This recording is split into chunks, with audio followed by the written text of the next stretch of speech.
What's going on, everybody? This is your W.O.F. Outlook and discussion for Wednesday, June 21st, 2023. And before we get into today's video, I hope everyone is doing well, remaining positive, and as always, staying blessed. All right, you guys, taking a look at the tropical Atlantic this morning. As you can see, it is still unusually very active here.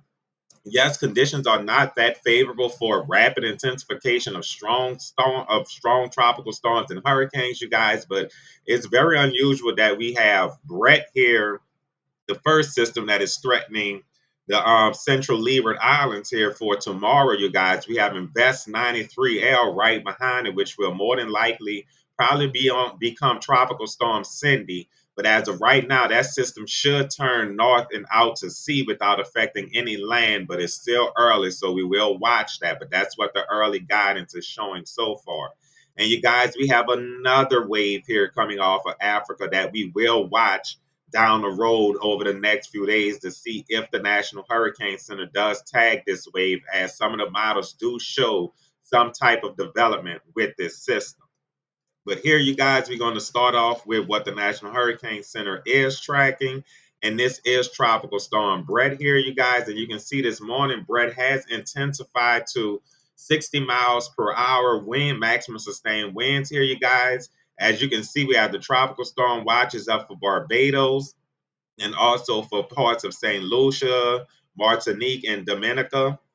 You guys here across parts of the Leeward Islands. So we'll be on the lookout here. More than likely, these will be upgraded to warnings here later on today, as this system will be making its way across these islands on Thursday, you guys. As we take a look at the National Hurricane Center's latest track, you guys, as we give this a minute to come on here, if it decides to want to work for me today, you guys. All right, let's see. All right, you guys, it's acting up. All right, the track acting up, you guys, for right now. But as you can see, we have we have Tropical Storm Bret here. Winds of 60 miles per hour. So Bret is gradually intensifying here, you guys. Still not expected to be a hurricane as it makes it towards the islands here, but it's still going to be a formidable tropical storm, you guys, bringing in some heavy rain, some locally gusty winds here, and probably some dangerous waves and surf here across parts of the coastlines for those islands, you guys. And you guys, I cannot believe the forecast track does not want to come up, you guys. But the forecast models here for Bret, as you can see, it takes Bret across, and probably whatever moisture is left over here, it ends up near Nicaragua and Honduras, you guys. And I'm going to show you guys just why Bret is going to most likely continue west and weaken here. And I'm going to show you guys why the storm behind it, 93L, possibly Cindy, is going to turn up towards the north as of right now, you guys. Now, as we head on over to the water vapor imagery, all right, you guys, as we take this on over to the water vapor imagery, you can see here, let me see if this will work for me. All right. We take it to the water vapor imagery, you can see here, you guys, we have our ridge. I'm about to try something, you guys.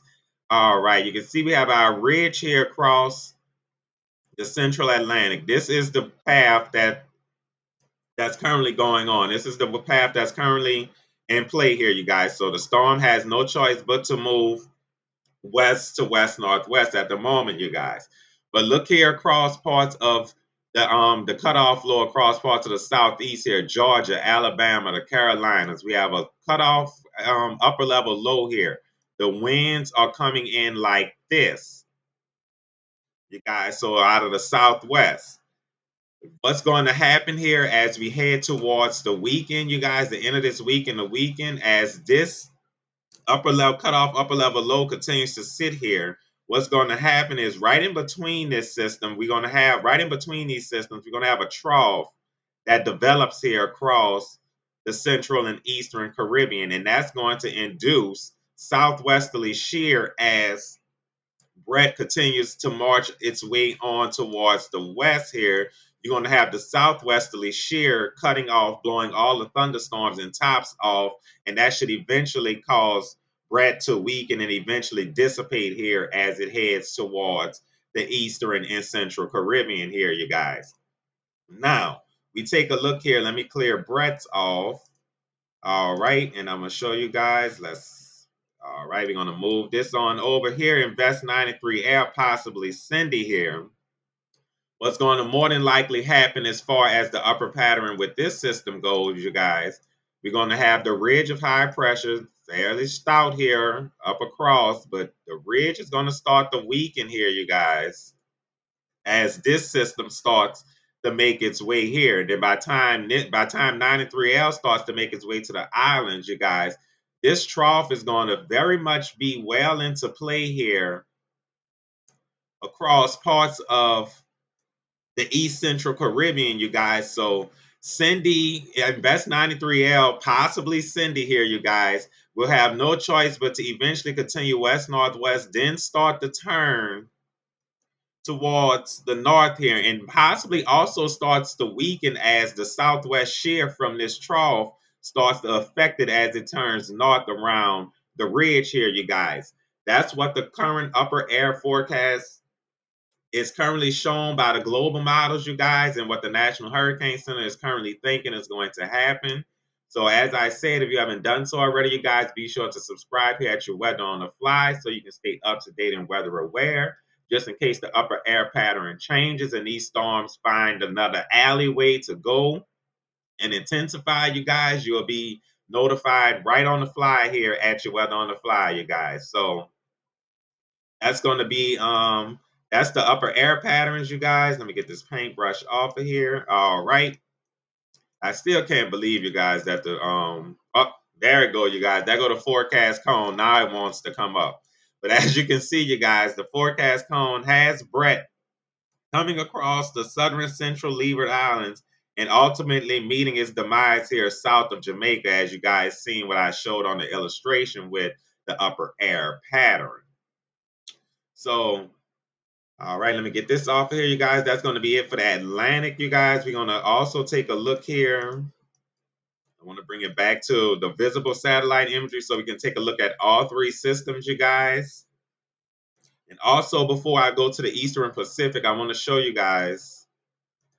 All right, Invest 93. You can see the forecast models for that one.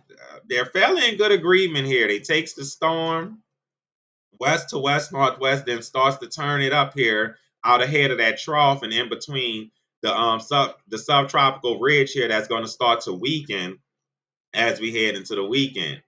All right, you guys, now as we take a look at the Eastern Pacific here, I want to show you guys that we will be on the lookout here for the parts of the southern coast of Mexico, as there is a 40% chance of some tropical development here. And we could finally possibly get Adrian, you guys. I'm not saying that it's going to happen yet because the Eastern Pacific has been very shaky this year. But it's looking likely that we may finally start to see some type of activity here. And we may, as I said, may have Adrian here in the coming days, you guys. Now, as we take a look at the lower 48's weather, I want to go back to the water vapor imagery real quick, you guys. And as we take a look here, you can see we have the upper level low across parts of Alabama. This upper low that's just spinning, funneling in this moisture here, you guys, which is keeping the southeast fairly wet and quite showery and thunderstormery here, you guys. So as this upper level low and trough digs down, unusual troughiness here, you guys, for the eastern United States for the month of June. You guys, you can see we also have another trough here starting to come in towards the southwestern United States. And you can see we also have, oh, wait, hold on, you guys. Back that off. Hold up. All right, clear a paintbrush off.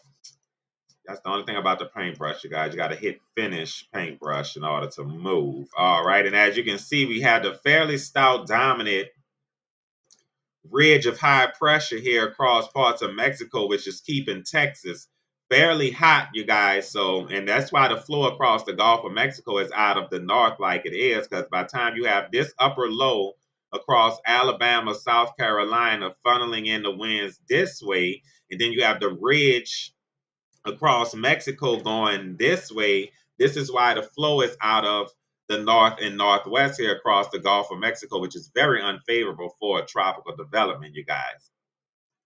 But now that we see how the upper air pattern is going, you guys, let's see how this is going to initiate these severe storms for today. As you guys already know, we do have the severe weather that we still have to worry about. So as I clear the water vapor off of here, you guys, all right, and as you can see here, we do have a marginal risk of severe weather from coastal Alabama all the way through the Florida Panhandle Peninsula and southern Georgia. We also across parts of the southern plains, extending from the northern plains all the way down to the southern plains, you guys. We have a chance of severe weather with a slight risk that does include Waco, Texas, Austin, Abilene, Wichita Falls, extending into parts of Amarillo, heading into Woodward, Oklahoma, Guymon, Garden City, in Kansas, extending to just about near Denver, Colorado, Cheyenne, Wyoming. All these areas will be under a slight risk for severe weather. Marginal risk extends all the way up to the Canadian-U.S. border here across North Dakota and extreme northwest Minnesota. Also down towards Houston, Miami, Jacksonville could see some severe weather today. As we check the probability to see just what these storms will be doing, you guys, you can see we do have a 5% chance of a tornado risk here across parts of southeast Wyoming and extreme northeast Colorado. We'll definitely be on the lookout for a few spin-ups of tornadoes in that area, you guys. Hail, we have a 15% chance of hail pushing 1 to 1.5 inch in diameter from northwest Texas on up into eastern Wyoming, eastern Colorado, western Kansas, and even parts of western Nebraska. We get to the wind probability, we do have a 15% chance of winds pushing 50 to 60, gusting to 70 here across parts of west central Texas, even extending into west central Oklahoma, and as well across parts of eastern Colorado, western Nebraska, and parts of southeast Wyoming. And we do have that 5% chance across the Florida Peninsula, southern Georgia, of those winds pushing 50 to 60, gusting to 70.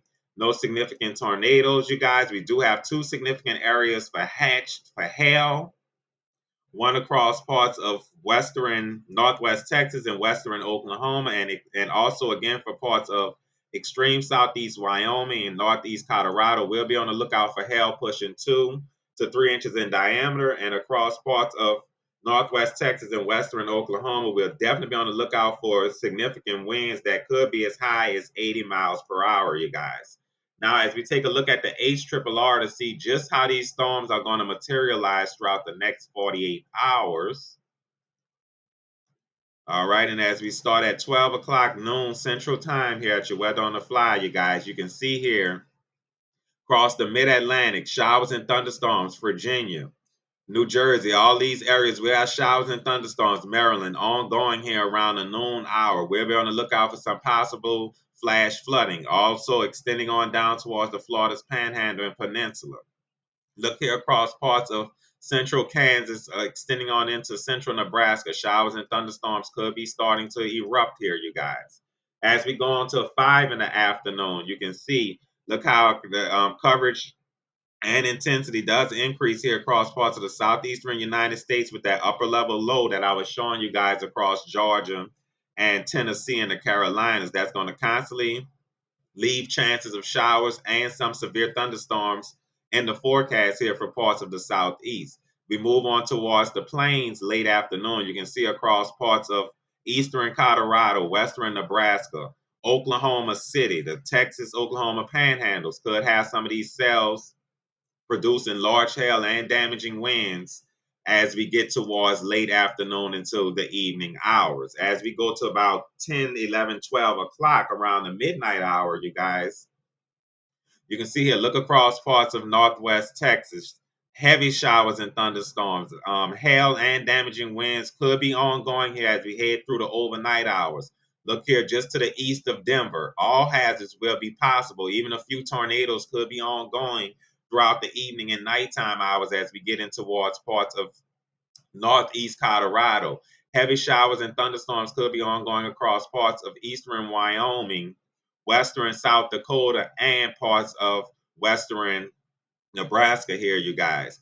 We head on towards convective outlook day 2, you guys, and this will be for Thursday, you guys, as you can see, the Storm Prediction Center does have a small, slight risk here across parts of northern Colorado and extreme southeast Wyoming here, with a marginal risk extending down towards the Texas, Oklahoma panhandles and extreme northeastern New Mexico, you guys. This could change. This probability could increase here for the severe weather. We'll just be on the lookout here at your Weather on the Fly. Make sure you subscribe, you guys, so you can stay up to date and weather aware. As we check the probability for tomorrow for these storms, no tornadoes so far. That's good news. 15% chance of that hail pushing 1 to 1.5 inch in diameter.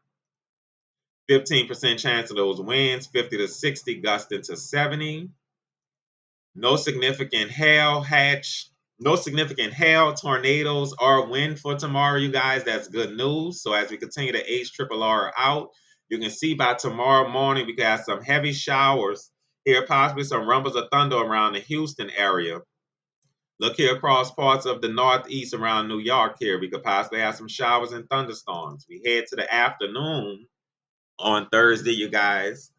And you can see here across parts of southeast Texas, southwest Louisiana, along the coastal areas, we could have a disturbance here, a cluster of showers and thunderstorms. Some isolated small hail and gusty winds could be in order with those storms.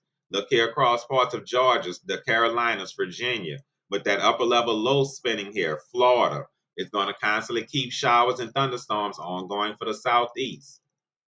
We head to about 5 in the afternoon on Thursday. You can see here the showers and thunderstorms start to increase in coverage and intensity with the daytime heating across the southeast United States. Look here across parts around the Denver area. These cells are starting to pop here. Hail and damaging winds will be in store, you guys. As we head towards the evening hours on Thursday, you can see across parts of Nebraska, South Dakota, showers and thunderstorms, possibly some flash flooding will be ongoing here. Showers and thunderstorms across parts of the Florida Peninsula, southern Georgia could still be ongoing by Thursday night. As we go as far as the HRRR will take us out, which will be on Friday, June 23rd, and that does segue us to Convective Outlook Day 3. And as you guys can see, the Storm Prediction Center does have, for parts of the northern plains here, you guys, parts of eastern Wyoming, west central Nebraska, southwest South Dakota here, you guys, and even extending into parts of northwest Kansas, you guys. A slight risk of severe weather will be in store, with a marginal risk encompassing the outer edge of that, you guys. So if you guys haven't done so already, be sure to share, like, and subscribe again so you all can stay up to date and weather aware, even everybody that's on YouTube. Pushing out these, sharing, liking, and subscribing to these videos helps everyone, helps YouTube's algorithm, and everyone could be aware with the weather and what's going on as the Storm Prediction Center and the National Hurricane Center sends out their updates, you guys. Now, as I clear off this, and we're going to check and see if there's a day 4 probability here, you guys. All right, as the severe weather is going to continue on, you guys, as we head into the weekend. Here, day 4 across parts of southern Minnesota, Iowa, Missouri, eastern Nebraska, Kansas, South Dakota here, you guys. A 15% probability is already in place here. And that is so far only day 4 is the extra day, you guys. So looks like severe weather is going to definitely be busy. Yet again, as we're heading into July, you guys, the severe weather season just seems to just does not want to give up. As the tropical season also is here, you guys. And I want to take one more look here across the Atlantic, you guys, just to see this unusual event of having these 3 systems here that looks very healthy, you guys, and could very well, we already have Bret, the first one. The second one could go be right ahead and go to becoming Cindy in the next few days. And we may even have the D-name storm here, you guys. I would have to look this one up real quick. Let me see. It won't take long. All right, let's see. Tropical cyclone names, you guys. It'll be Don, you guys. We may actually have Don here out in the central Atlantic here in the next few days as well, you guys. So we will definitely be on the lookout. That's going to be it for this video. Everyone be safe, be careful, and I will talk to you all in the next one.